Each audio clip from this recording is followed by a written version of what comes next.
Black Sword is one of my favorite characters ever. I always love the idea of a character who wants to be the strongest, and the way Solidor portrays his madness for the ultimate power is the best storyline in the whole manga. You can feel the change in his character throughout the plot, looking for his meaning of power, understanding how to use that power, and choosing a path he has to take to become a warrior god. Even though he's not the main protagonist, his growth feels very similar to one. Okubo really takes his time to explore many facets of his character, and you can tell that Black Sword is his favorite. Being the last member from the Sword clan, Black Sword always had this stigma around his name. People feared the fact that he could become just like his father, the White Sword, who was on a path of becoming a Kishin. But the sins of his clan doesn't define who Black Sword is. He truly doesn't care what they think about him or anything. He doesn't seek revenge against anyone for wiping out his clan. He has only one goal: surpassing the gods and becoming the ultimate warrior. I really like the fact that Black Sword doesn't care about avenging his clan. It's kinda different from the norm. Don't get me wrong, characters like Kurapika and Sasuke are some of the greatest ever, and they are justified in their revenge. But Black Sword being indifferent about it just makes me stand out next to them. That's my point. No hate on Kurapika, that's my guy. But anyways, I'm always going on a tangent for no reason. Tsubaki and Mifune are also really important for his character because they are the one that drag him away from that path of becoming a Kishin. But enough with the yapping, let me go into more details in his character as a whole and explore why I really love the way Okubo portrays his growth, madness, and basically everything. Oh yeah, can you please like and subscribe? I don't really like asking at the start of the vid, but it seems like it's the only way for me to grow my channel. But let me go into more detail about Black Sword. Black Sword is introduced as this brash, arrogant, cocky character who wants nothing more than power. Being a solo survivor from the Sword clan, he is practically headed anywhere he goes. The first major character growth Black Sword goes through is his confrontation with the Incarnate Sword and helping Tsubaki deal with her brother. This mini arc is brief, but it portrays the dynamic between Black Sword and Tsubaki and sets up the notion that more power can drive you to madness or guide you towards the path of a Kishin. Tsubaki's brother is a reflection of what Black Sword could become if he lets that madness of power consume him. The path of a Kishin is always from a desire for more strength, for more power, and Tsubaki works as a perfect partner for Black Sword because she understands what the obsession for more power can lead to, and it can help him show away from that path. Her brother was lost by that temptation and turned into a demon, and Black Sword's trust in Tsubaki is the reason why she's able to confront her brother and move on from that conflict.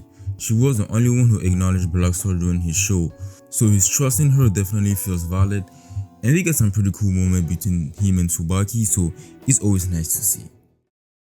The path of a warrior and the path of a demon are two of the most important aspects about his character.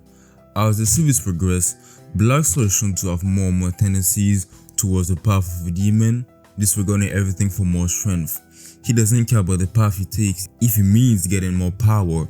The fear of death is the cause of all madness, and it affects everyone.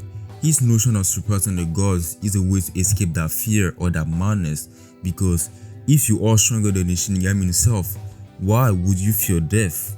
His defeats to the hands of Mifune and Mosquito are really the moments where he's truly walking towards the path of a Kishin. Mifune didn't even take him seriously, as he even spared his life, and Mosquito was holding back and they had to run away. Black Sword is someone who lives in the moment, not the past, not the future, but the right now.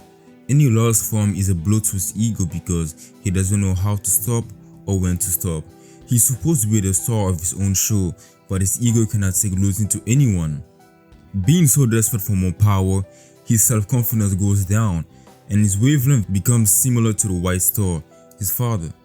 Black Sword in this moment is at the lowest we've ever seen him. Unable to use the Incarnate Sword because of his limitation as a human, unable to surpass the gods as his self-confidence grows, unable to obtain more power as he deems himself to be too weak. Black Sword's fight against Kid is his feeling of frustration of being too weak. He values power over everything, as he even tells Kid to kill him. He'd rather be dead than being weak. He's ready to throw away all his connection he made with Tsubaki, Kid, Marka, Sword, and everyone because he values power over everything. Losing to Kid sends Black Star away to understand the path he's supposed to take, and chapter 49 explores it perfectly. Tsubaki's father questions him on the nature of the path he's taking, as he notices him getting closer and closer and losing himself. Black Star doesn't care, he only wants to get stronger, more strength, more power, and if he has to take the path of the demon, so be it. That's the path he's willing to take. Thy name is Black Star, the world of darkness. Thou livest in blackness and steals the hope of people is a very funny name for someone who feels like he's destined to walk the path of a demon. When looking deeper into his soul, the spirit of the incarnate sword makes him feel all the torment, all the despair, and the resentment of the people who lost themselves. It's only by consuming and facing the fear, the regret, the pain of the people who fail to obtain that power that you can forge your own path and move forward. To transcend the God was just a way for him to escape the fear of death. To transcend the gods is a way for him to run away from his doubt. To transcend the gods is a way for him to give his life more purpose. It's just a way to cope. Black Star is nothing but a boy. Learning the truth of the path he was taking, he breaks down. The boy who wanted to surpass the gods on his knees when he realized that the nature of the power he's searching is much deeper and more dangerous than anything he could have imagined. It's by understanding the nature of that power that he vows to create a new path. From the regret of the souls who fell in battle, looking for the true path of a warrior, and if it means lifting the regrets, then I'm happy to take it on myself. The path I choose isn't the path of a demon who kills the living, it's the path of a warrior who brings life to the dead, the path of a warrior who will honor the lost souls as he aims to master the way of a warrior.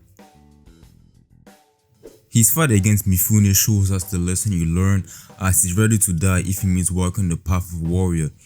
It means inflicting all the fear, the regret, the despair to the other souls you face in battle, as you're one step away of going back to the path of a demon. At the end of the fight, we get one of the coolest moments in any manga, as Black Star states, I will master the way of a warrior. I will be a warrior god. That's my goat. That's probably my second favorite moment in the whole series, cause it feels like the conclusion to his character arc in a way. Before he understands the nature of that power, he already has his own path on how to search for that power, and after that he's going to give it a nature. Unbelievable. What is the nature of power? Black Star finally gives a meaning to his power. Power to defeat enemies, power to protect his friends, power to save Kid. Black Star still remembers when Kid saved him from his madness, so it's his turn to return the favor to bring him back. The old Great One questions both of them on what power means to them. Black Star seeks ultimate power, as he says in probably my favorite set of dialogue in the whole manga. What does power mean to me? Who cares? I just don't want to lose anymore. I want to beat my enemies to the ground, no matter who they are or what they can do. I don't need some stupid explanation of the nature of true power. To me, power is power. I love those lines so much because it makes so much sense for him to answer this way. No deep, complex philosophy about what the nature of true power means to him. He just wants more power. That's it. Black Star understands that losing yourself in madness for more strength will only make you a joke, as he vows to use his newfound power to help Kid create the world he wants to build. He acknowledges the value of his strength can bring if he helps the people close to him, a far cry from the Black Star at the start of the series who was just fixated on getting more power to escape his fear of death. By the end of the series, Black Star truly surpasses the god, Kid in particular. Even the Kishin is surprised on how strong he became because he can basically do anything he wants. Black Star could have easily turned out like Ashura. The Kishin both wanted more power to escape the fear of death, but they differ because Black Star is ready to take on that fear and grow from it. I swear to bear the regrets of those who were crushed in the pursuit of ultimate strength. That's why I don't like you. But yeah, that's my Black Star character analysis. I still haven't mentioned his design, but he is of course one of the coolest characters ever put to pen or paper. He is unreal. He is just so cold. There is nothing more I can say. The scarf shadow when he fights Mifune is just such a nice touch. and I think it's just great to see a ninja being portrayed in a different way. His character growth throughout the whole story is really the highlight of the whole Solito manga. He is just unbelievable character, unreal.